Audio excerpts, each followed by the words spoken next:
When we're in uncertain economies, as we are today, it often inspires career change. If you're interested in pursuing a career as a financial advisor, our next guest has some words of wisdom to share. Hello to Dustin Gorins. Great to see you here today. Thanks for coming. It's great to be here. Thanks for having me. So Dustin, let's talk about that person who's possibly making a career change, looking for what career to go into.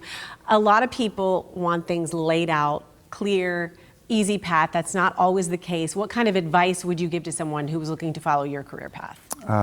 First of all, I would encourage you to show yourself some grace. You don't have to have everything figured out right away.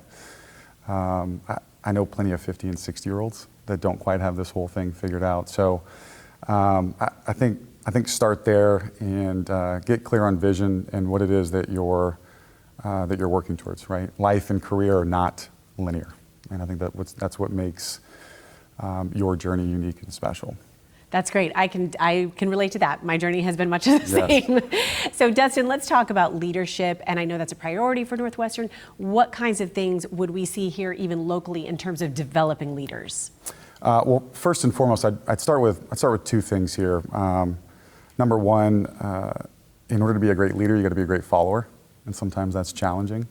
And number two, in order to lead others, you got to be able to lead yourself, right? So I think coming from a place that's grounded in that, we've developed this leader development curriculum here locally with really three different phases. So the first one being, how do we develop self and become the best version of ourselves? So there's assessments and surveys and really understanding how we're wired, what our DNA is, what our tendencies, gifts, and strengths are, and potentially what some of our blind spots might be, and how do we communicate and lead through difficult situations and conversations. Next phase of that's really continue to lead oneself, but also start developing others and leading others. And then for those in our firm that are looking for something maybe a little bit bigger and broader, the third aspect of this, or the evolution of it, is how do we lead, scale, and grow cultures, organizations, and teams? Dustin, you are firing out the great advice like you've lived it. What's been your path within Northwestern Mutual? Well, going back to our first question, yes. Certainly hasn't been linear. Right. So I originally pursued civil engineering. So I was dead set on building bridges and cityscapes and skyscrapers, and quickly found out that just wasn't my calling. It wasn't for me. So I made a transition to economics and finance, and during that time I had an opportunity to intern with Northwestern. And transparently, I probably approached that as more of a check-the-box experience. If I could go back, I'd probably do that a little bit differently. But nonetheless, I decided to spend the next decade in sales and business development for two of the largest companies in their respective industries. And it was awesome. Fostered some great relationships. I learned a ton, had a lot of responsibility along the way. So just the fact that I'm here today talking to you about this, and even just financial planning in general, it was just never on my radar. Sure. Until I got reconnected with Kevin O'Connell, who I think was on the show a couple weeks earlier. He's our managing partner. He's a great friend and mentor of mine.